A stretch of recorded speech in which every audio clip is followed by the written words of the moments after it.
Welcome to the Modern Monk podcast. This is episode number 6. My name is Cormac Taylor. I'm joined with Mr. Toby Chilver. How you doing, Tobes? I'm feeling very, very good. Hell yeah, me too. Let's start. We're going to talk about leading with action today. So first of all, let's define the terms. What does it mean to lead with action? It means to start before you think it's a good idea. If you think, oh, it's a really good idea for me to start this thing, it's too late. There's probably been days, weeks, months where you could have started, should have started, but didn't. If you think it's a good idea, it's too late. Start before you think it's a good idea. That is a amazing point to start. Because when it's a good idea, it means we have way too much information, way more information than we needed in the first place to start actually taking the action. Yeah. There's an element of fear when you don't think it's a good idea yet. And that fear is just lack of information. But that fear is going to paralyze you into not starting. And there's nothing more valuable than starting. Nothing will accumulate progress faster than starting. You're not going to ever do something for the first time and do it perfectly. Like, no one is perfect. Perfectionism is a scam. Starting now is the best thing you can do, because the worst case scenario is you learn what not to do, you get better at starting again, and you overcome the fear of doing something when you don't know what you're doing. If you want to achieve anything great, you're going to have to get used to doing things you don't know how to do and just figuring it out as you go. I love that word fear, because that is the number one thing I think that's stopping people from taking action. A lot of us think that it's the lack of information that we have. It's very, very rarely the lack of information. It's either that you're just procrastinating or there's fear. And likely the fear is causing the procrastination, but a lot of it is just absolute fear. And we don't like to admit the fact that it's fear, but that's probably the reason that we're not actually taking action. I mean, you've called this lead with action. Why lead with action?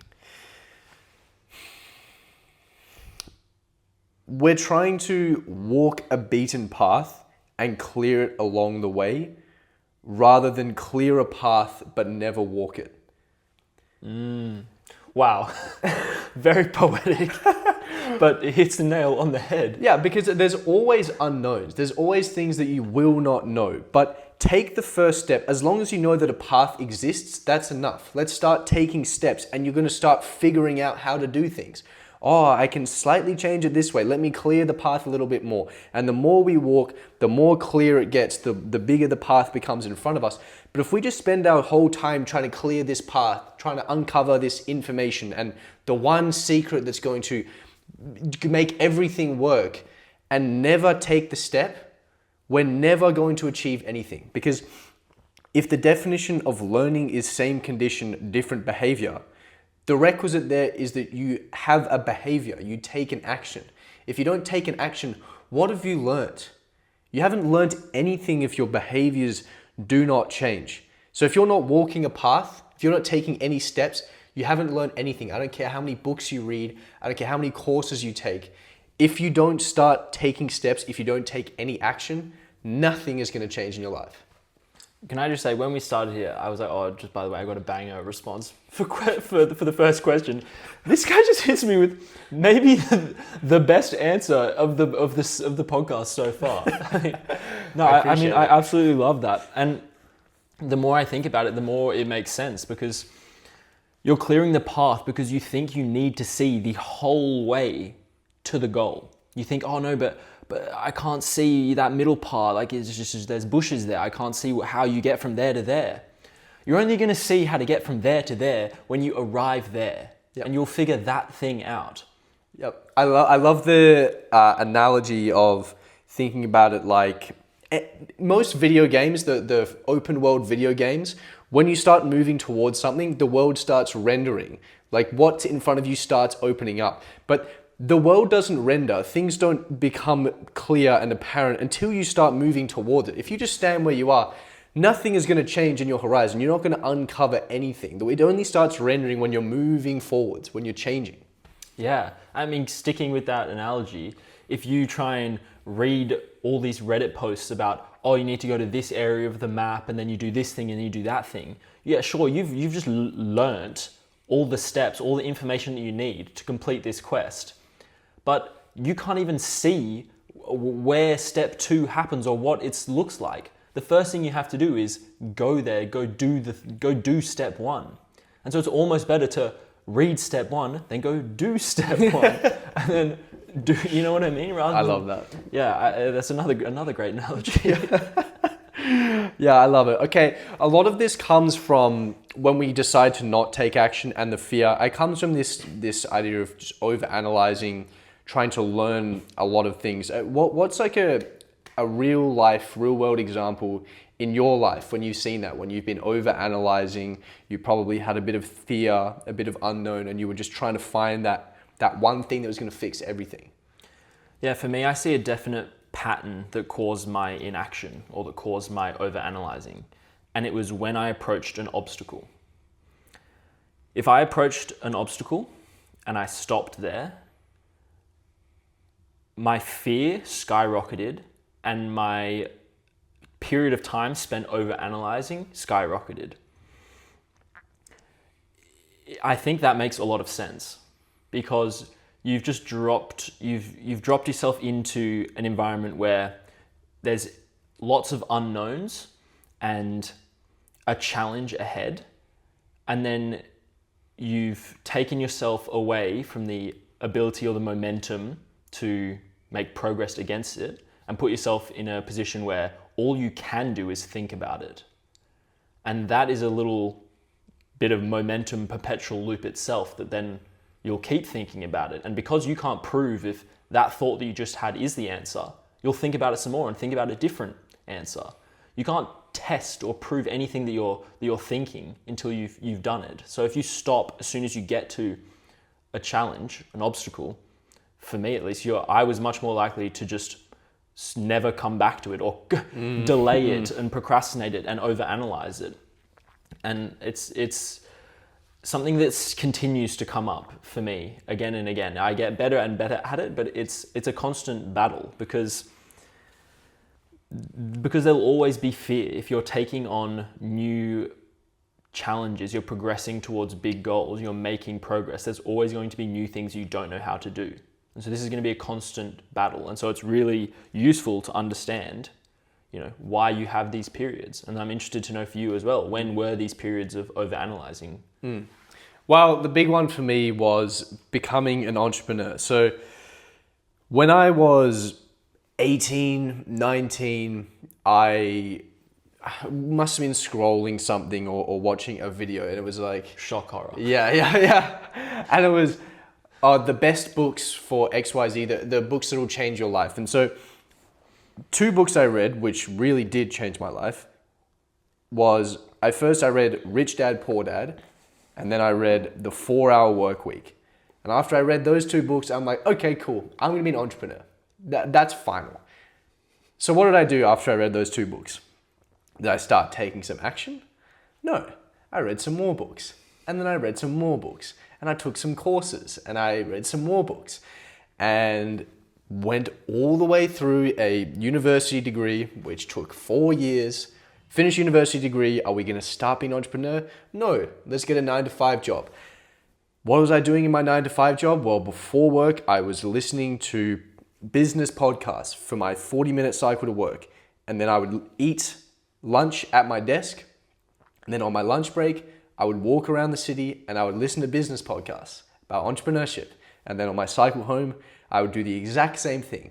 I did this for a whole year. That's a whole lot of me trying to uncover a path, but never ever taking any steps. And it took me 5 years between being like, okay, cool, this is the answer to my life, this is what I want to do, and actually taking any sort of action. And this wasn't like a small thing. This is not like, oh, I might start getting into running. This is like, this is the core of my life. This is what I want my life to be about. And it took me 5 years to actually take that first step. And it was just fear. It was just fear of, this isn't what everyone else is doing. What are people going to think about me? What if I fail?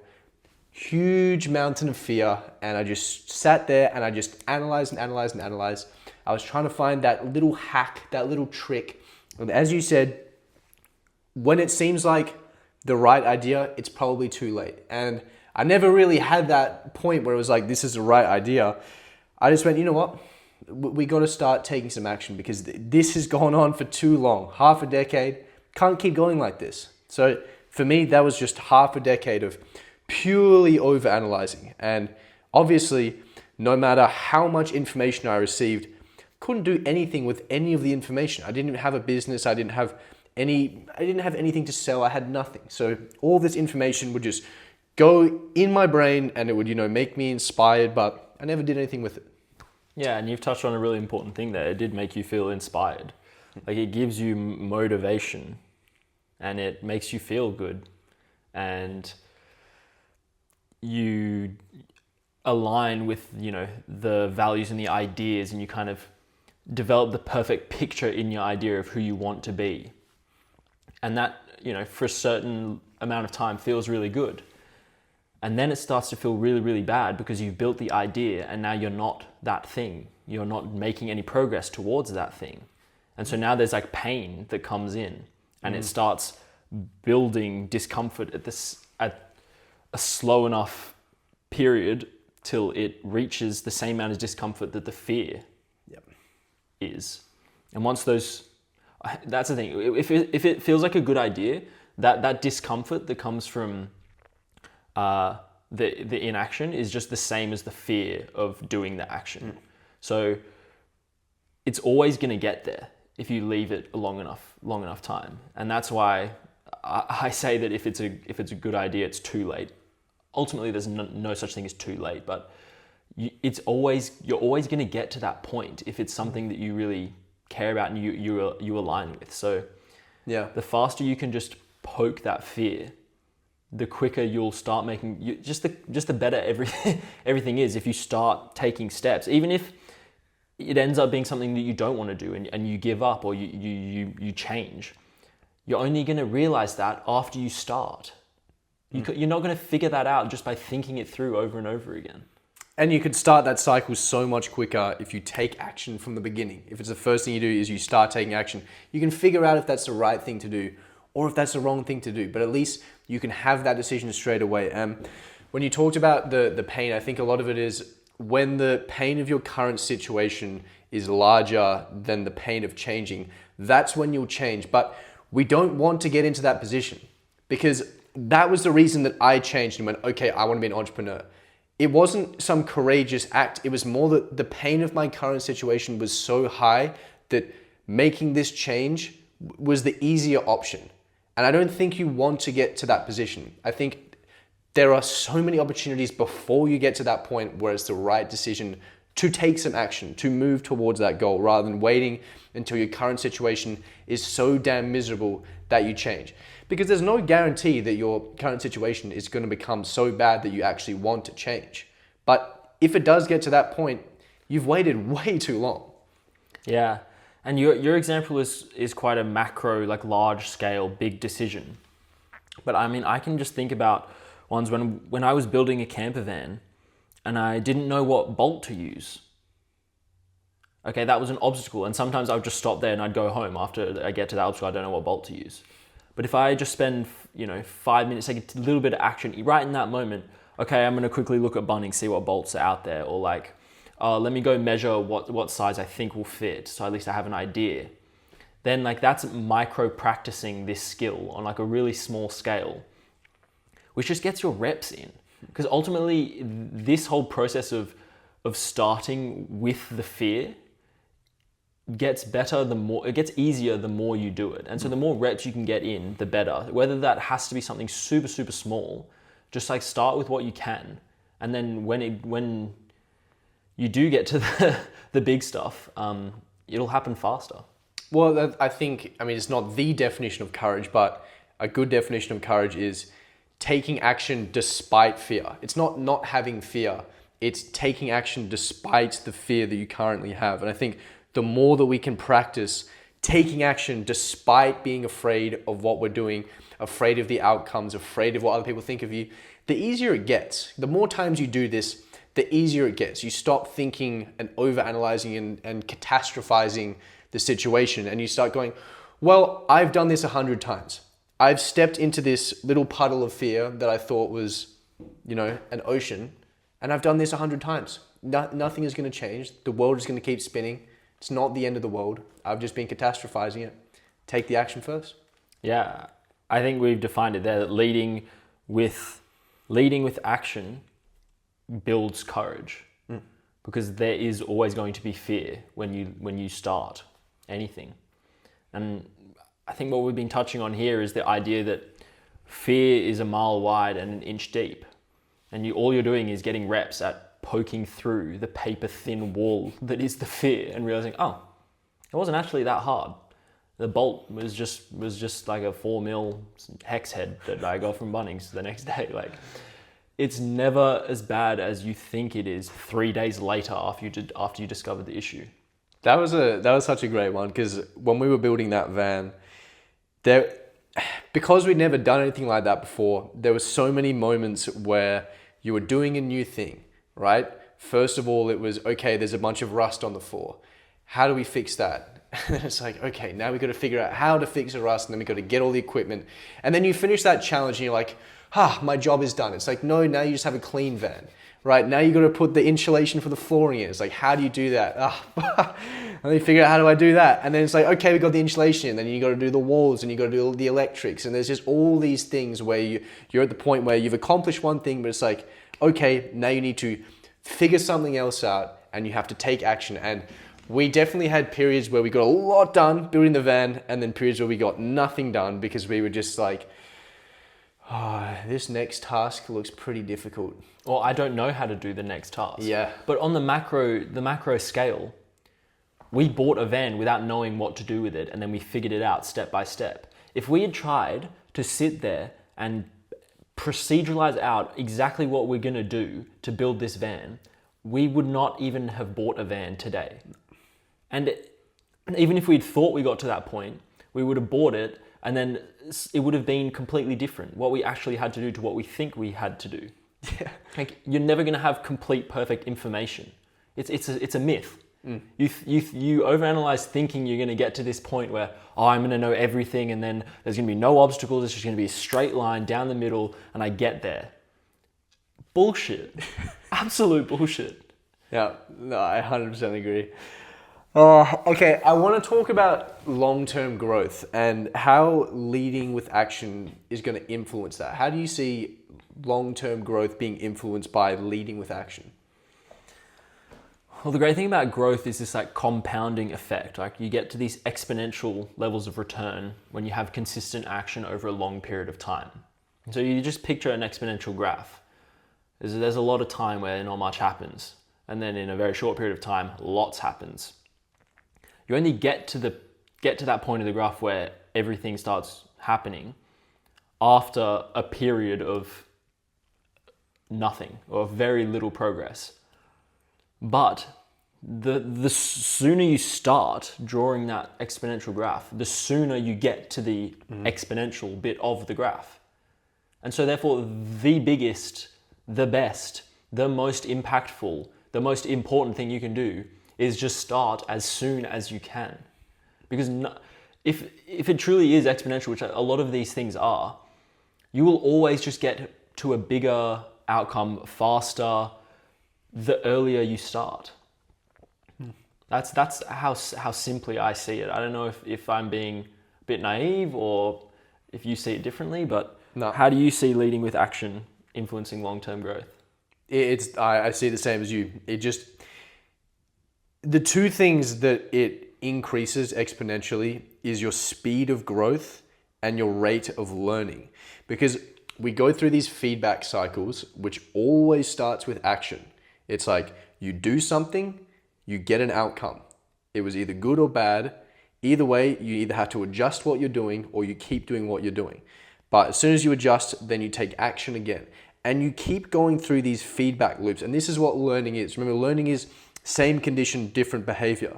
So we need to constantly be changing our behaviors, and it's all led by action. You're going to learn so much more by taking actions. Yeah, you might get a little bit of a scar. I don't like this whole idea of learn everything that I've done, learn from all my mistakes so that you don't have any scars. Because the things that you're going to come into contact with, the problems that you're going to have are going to be different to everyone else. There's always going to be some scar that you're going to have. The idea that I can learn from everyone's mistakes, I can just follow this path that is clearly laid out, that we've just uncovered completely. There's going to be no problems. I'll just walk down this and it's fine. Not going to happen. There's always going to be problems you're going to come into contact with. And the faster that we can get into these feedback cycles of taking an action, adjusting or continuing, and then continuing to take actions, adjusting or continuing, the faster that we're going to get these results, which is a big one. And the other big one is it reduces your fear. The more that we can take actions despite fear, the more that we reduce the fear that we have in our life in general. Because if you're constantly taking actions despite fear, the less afraid you become. I remember at the start of this year, I decided, okay, I'm going to build a personal brand. Now, before this, I hadn't posted a piece of content, like a post on Instagram, maybe one post on Instagram. Yeah, you had like one post from like 4 years ago. Yeah. Like you were not that person who was putting themselves out there at all. Zero, nothing. And then I was like, okay, cool. I'm going to go in, I'm going to build a personal brand. And I remember I had my first piece of content created. I was very motivated. I'm like, okay, cool. I'm going to put this out.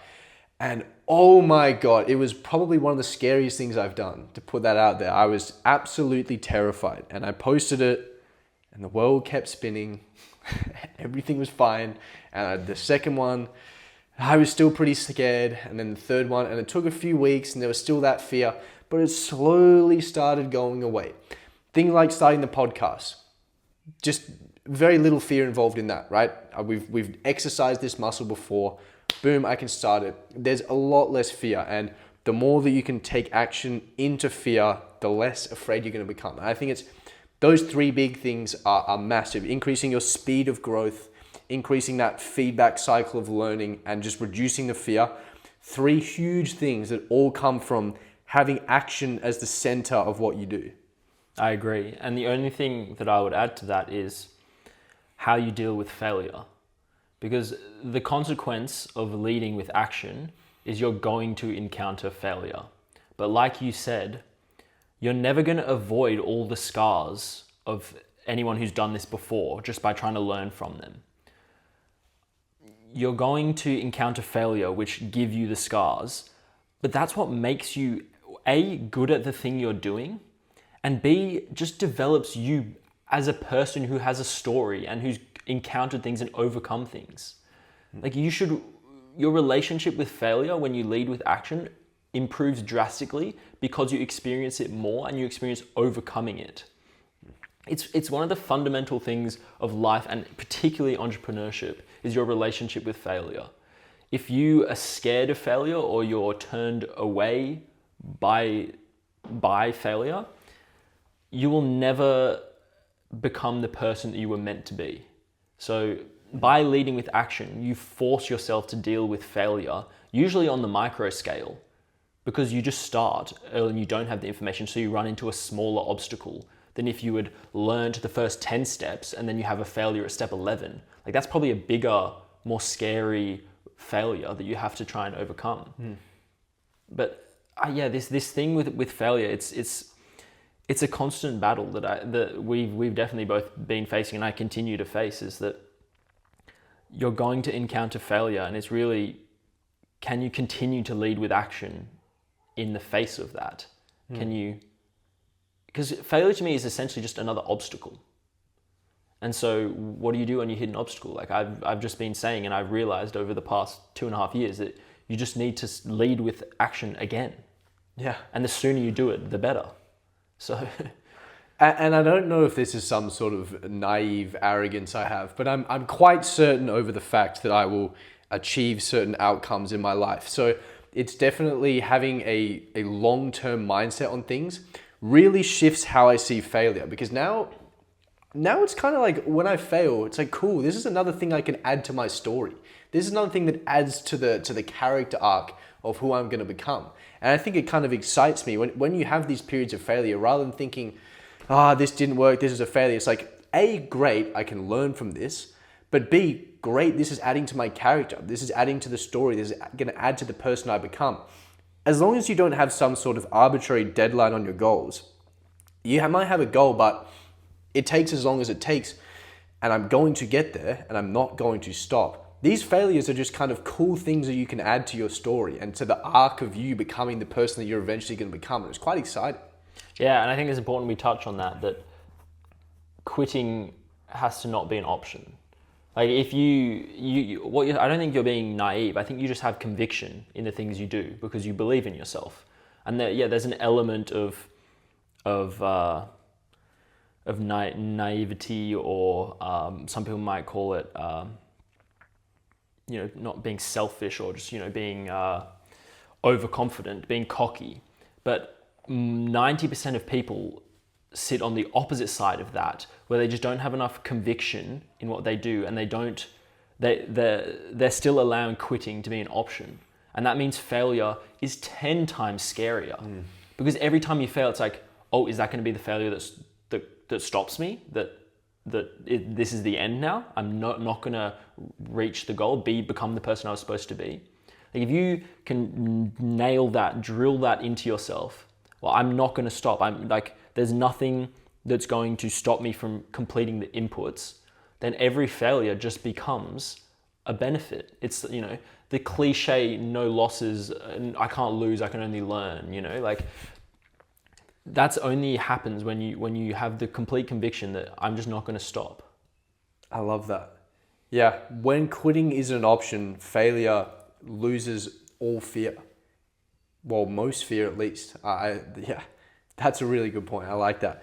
Okay, I want to know, how have you been leading with action? What is something that you're doing right now that is an example of you leading with action? Yeah, it comes back to this relationship I have with obstacles. And it's just a hard and fast rule for me now that if I hit an obstacle, I'm not allowed to stop for the next 5 minutes. Even if I'm just going to research the first idea that comes to my mind of like a potential solution, and just spend like 2 to 5 minutes actioning that, so that you're not leaving that task or that whatever on an obstacle that then allows you to ruminate even more. It's just taking that first micro step forward. Oh, well, I've already put 3 minutes into this. I already figured out one little part of it. It keeps the ball rolling. It stops the obstacle, which is really just failure and fear, from being the last thing on your mind when you touched that particular task. For me, it's been a huge game changer. I think there's some sort of mental effect that has. That's if you stop a task halfway through, it's a lot easier to get started on it than if you stop at the next big hurdle. And that makes a lot of sense why that's been so effective for you, because rather than sitting right before the next big thing that you don't know and is a little scary, you at least just take a step, just dip your toe in there a little bit. Removes a huge amount of that fear. Yeah, and I think a lot of it is also just kind of uncertainty. When you think about, the path analogy, if you get to an obstacle, you suddenly could go in any direction, and it's all shrubbery. You're going to have to clear wherever you go. If you just start down a path, you clear 1 meter ahead of you, then at least, okay, well, I'm going this way. Then I'm just going to keep going that way, and if it's not working, then we'll hit another obstacle, we'll change. It removes the mile wideness of the fear and just makes it 1 meter wide, because, okay, well, I started doing this, so now the worst thing that can happen is that also doesn't work, but at least that's where I'm going. You have direction in your attack of the obstacle of the failure. And it's also, you're not coming back to the context of the failure. You're not dropping back into, okay, what was that huge, what was everything to do with what was wrong with the problem, and where am I at, and what was it all? You have to rethink about exactly where you left off when you pick up again. And so if you can, the thing that you left off was, oh yeah, it was that one step that I took. That's a lot easier mentally and physically to get back in and just start the next task than, oh yeah, okay, well, it was this huge obstacle that I ran into and I don't know what to do. That's the position I'm in. Okay. So then you'll start, and the first thing you have to do is then think instead of act. Like we're talking about leading with action. Yeah. If you drop yourself back into, oh, I had an obstacle and I stopped, you're going to start thinking rather than start doing. And when you stop that task and leave to do something else, if you've stopped before you've taken any action, then what you're thinking about, because a little part of your mind is being occupied by that thing, is there is a big scary thing that I don't know how to do that I'm eventually going to have to do, versus I kind of know what I'm doing here, or I have to do these few next steps. That's a very different mental space to have when you come out of doing something. Yeah, it's, I know, I'm going to go back in, I'm going to take a baby step, rather than, I'm going to go, I have to go fight the monster. Yeah. Like it's just almost like a mental reframe of leading with action. And we're talking about it on such a micro day-to-day, like intraday scale. Like this is something that happens multiple times throughout the day. Like anytime you switch a task. But that just speaks to how fundamental leading with action is. And I think the more you can incorporate it into everything that you do, the faster you'll make progress, the better your state of mind and mental health will be. Because you're not having all these big dragons sitting in the back of your mind that you don't want to face anymore, and you start procrastinating. Like this has such flow-on effects to like quality of life that just make it such a fundamental thing that I'm glad we're talking about. Yeah, I agree. My big one for leading with action is the running that I've taken on this year. So at the start of this year, I had no ambitions of doing any kind of running thing, but you set yourself the goal of wanting to run a marathon a month, and you did one last year, I think, and then obviously you're doing it throughout the year, and I thought, that's a really cool goal. I kind of want to take this on. The way I approached the running was, I know you kind of know what you're doing when it comes to running, so I went, okay, Toby, what do I kind of do? You told me a few things. I spent maybe an hour ChatGPTing, and that was it. And then I just started running. And then after I did, a few runs, I put all my data into ChatGPT and I said, okay, how do I fix it? Because this was after I'd run my first marathon. So bear in mind, this is not straight away. This is like, okay, I have actions that I can do. And I took those actions. My goal was to run the marathon. I did all my training, 6 weeks, boom, ran a marathon. And then I went, okay, here's a big problem. My entire body cramped for 20 kilometers. ChatGPT, why did this happen?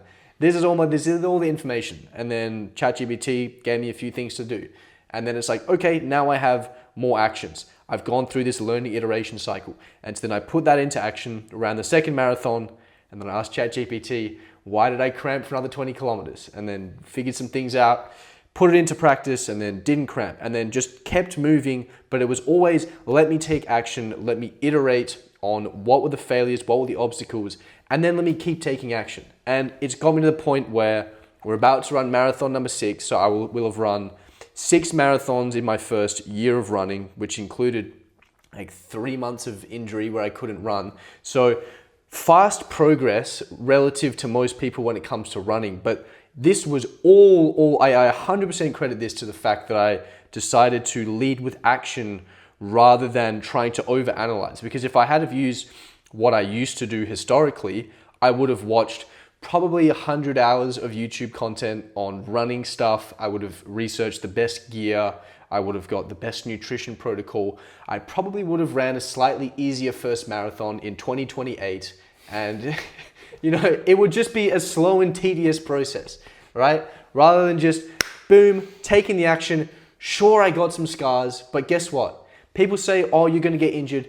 I had some injuries mainly before I started. I had 1 month of injuries, but at the end of the day, I was fit enough to run a marathon every month. I haven't taken a single month off. So you can say what you want, but leading with action, it didn't create scars that were so big that it prevented me from moving towards my goals, but it really accelerated the speed of progress, the speed of learning relative to my body, myself as a runner, and definitely improved the growth tremendously, all from using action as the catalyst for what was going to propel me towards that goal. Yeah, I mean, this is such a visceral example of the pain and the fear that come from leading with action. And, you know, the obstacles that you come across, like cramping for 20 kilometers is not fun. Like, I've personally never done it. I don't wish it upon my worst enemy, because I watched this guy run for 20 kilometers in absolute agony. But you're not dead. You're here. You know, you pushed yourself pretty close to your limit. And that was because you led with action. You didn't try and perfect a running plan and then figure out exactly what you needed to do and like over prepare and over analyze anything. You started. And yeah, that meant you picked up some scars, you know.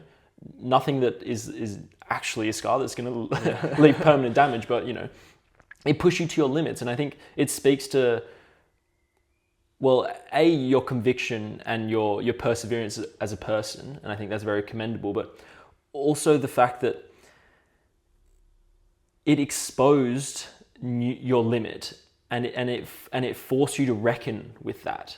If you had overanalyzed and over prepared, first of all, you wouldn't have run 6 marathons and all this progress wouldn't have happened, but you never would have discovered where your limit is and the kind of person that you are for pushing through that limit and getting it done.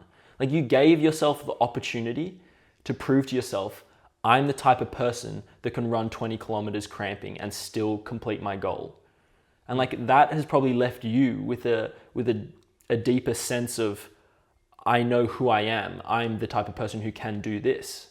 Yeah. And like, that's invaluable. Like, that is just what it's all really about, is like proving that you are that person. Because like, we all think about like our ideal self and who we want to be.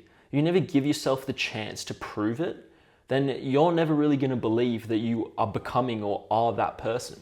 And a lot of us are trying to avoid these metaphorical scars, but a lot of the time the metaphorical scars are what builds you as a character. Pushing yourself to your limits, seeing what pain really feels like, what is actually hard.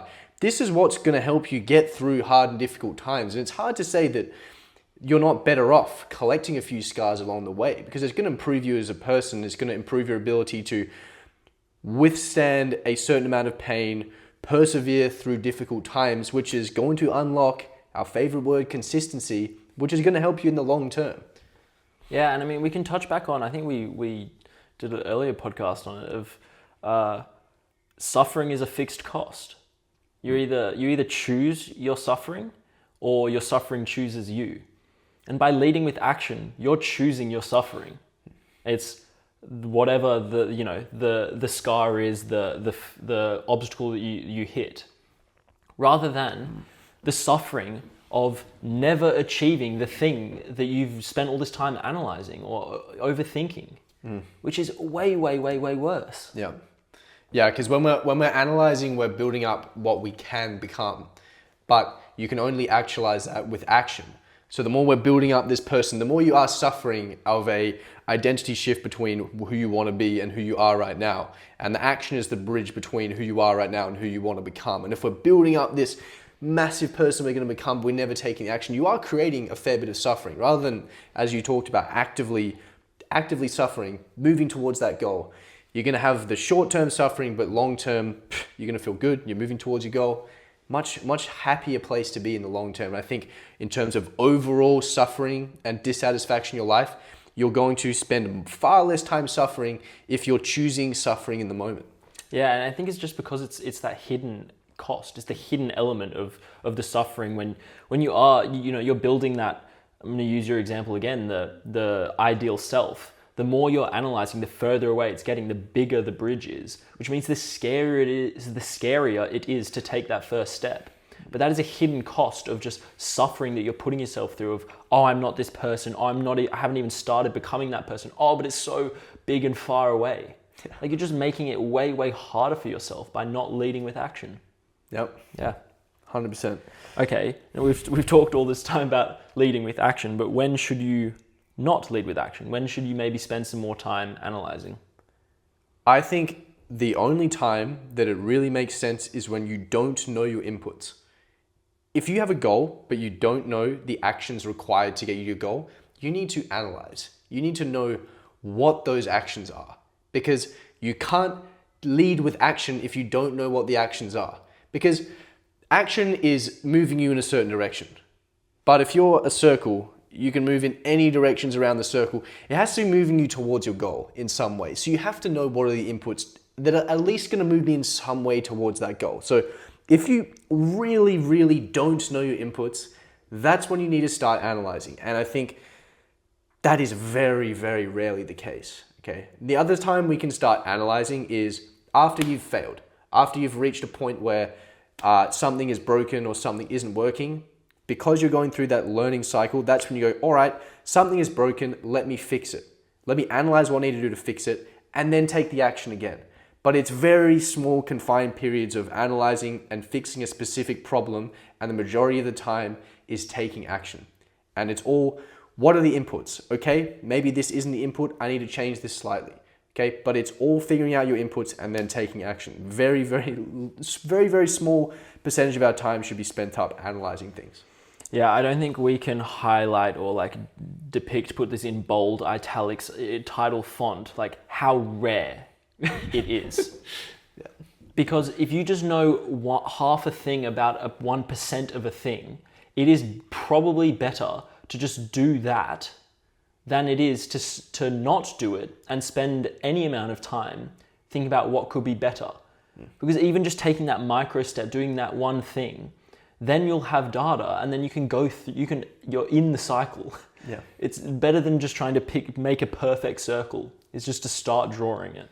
And you talk before about how you don't like finishing tasks and new obstacles until you've at least taken a small step towards it, rather than having, big scary obstacle I don't know anything about, versus taking a small step and figuring out kind of what to do. Same thing with your goals in general. Rather than being big goal, I don't know how to do, scary, to here is something I can do. And then we know the action. Very much changes the complexion of what's going on in your head.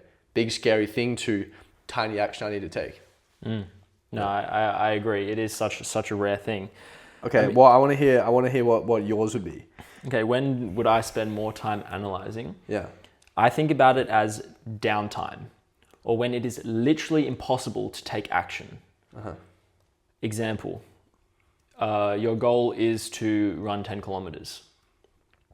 You're about to go to bed. You cannot run 10 kilometers right now. Okay, so maybe put 5 minutes of thought into what route am I going to run? Is there a 1 kilometer lap that I can do and just like see how far I can get? Like that's a good time to, ponder on what you could do. Or I want to build a personal brand, but I'm at work right now, and so I only have half an hour on my break.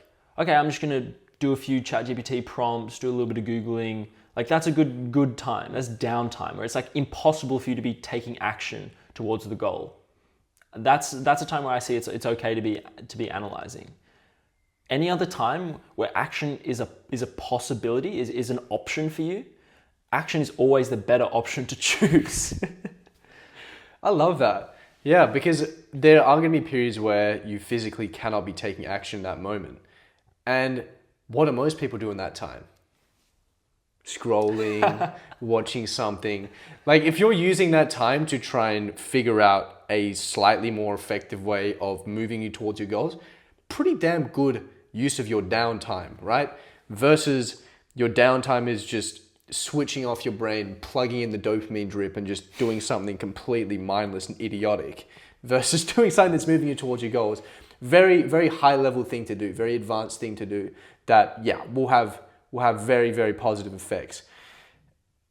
Yeah, compared to what the majority of us But it are only doing. comes from being able to unplug from the dopamine drip that is social media, whatever online entertainment. But let's take a second to think about what's causing you to plug that drip in. Like probably some habits and just some basic stuff that join the Modern Monk community you can break. But it's fear. it's because you haven't taken any action, and it's just this big goal that's super scary, this big dragon that you have to slay. Whereas if you just put, that's the bit of downtime when you can't be taking action. You can just analyze, think about what you want to do, and make that really clear. Okay, well, the first thing that I want to do is this. This is what I'm going to try. Then when you get to the time when you can do action, you're going to take that action. But we talk about these like self-fulfilling prophecies. These are these cycles, and this is another one that you're escaping from the fear of the unknown of your goal by going on social media, by distracting your brain, and then that's leaving you with no time to do the inputs, to start to lead with action. And so you're not making any progress. The goal is still there. It's just as big. It's just as scary. So then I'm going to need some more online entertainment to distract me from that. And now I don't have time to start. And so now it just goes round and round. Yeah. The self-fulfilling prophecy of just burying your head in the sand, just ignoring everything, just distracting yourself because it's too scary to take any action. Yeah. And we can both only say this because we were and still are sometimes those people. Like, maybe not you. Maybe I'm just speaking about myself here, but there's degrees, and like it's a journey that you go on to be able to face those demons, to attack these goals. Like, you're not just gonna drop in and be a level 100 hero and be able to do everything you want to do with every second of your time. But there's a time and a place to start, and leading with action is a great way to start. Let's leave it at that. I agree. Okay, so what are 3 things that I can do today to lead with action? Mm-hmm. Okay, first of all, what are your inputs? We got our goal. What are the inputs that are going to get us to our goal?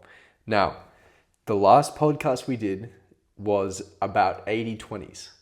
It was about what are the few things that you can do, what is the 20% of the time that you can be spending to get 80% of the results. So what are the 80-20s of those inputs?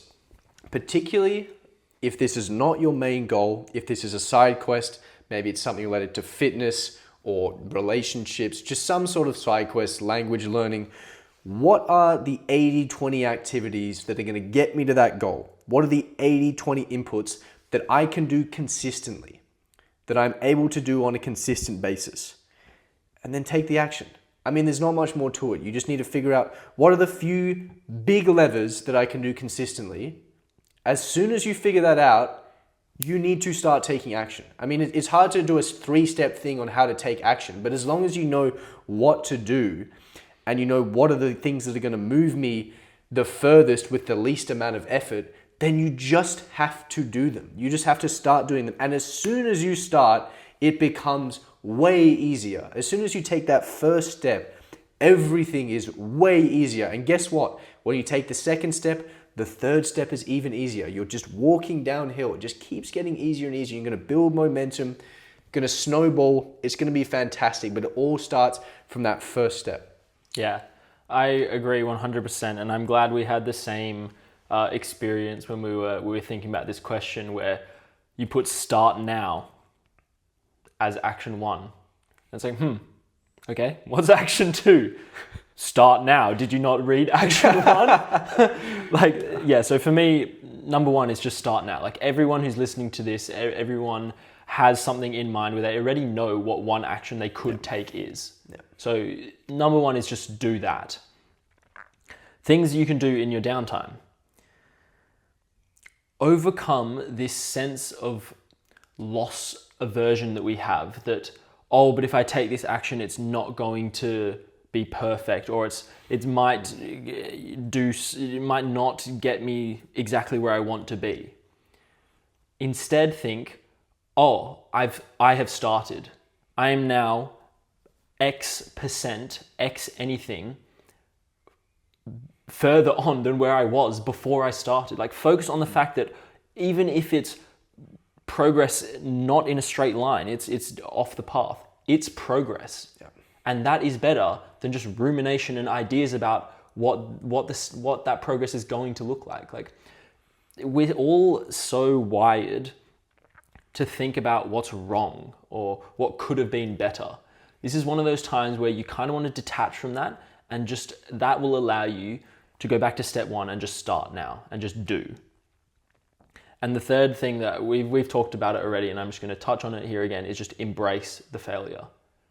And that's really just another mental shift. Again, it's see it as building your character. It's a positive thing overall that's happening. It's something that you're going to learn from. It means you've made progress. Like, we should be measuring each other against how many failures have you had today? Yeah. Because that means you've done more things and you've learnt more. Yep.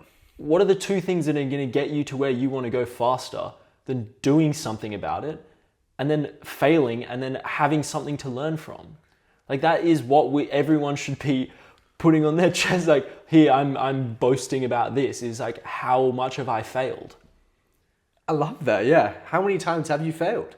It's a good question to ask, because if the answer is 0, then Yeah. I'll also ask you, what have you learned then? Yeah, and have you started? Like, Yeah. okay, the only greatest outcome there is that, yeah, I started and it was perfect. I didn't fail. Like, sure, that might happen sometimes, but Yeah, maybe. maybe. But yeah, I think everyone listening to this, you know kind of what you have to do.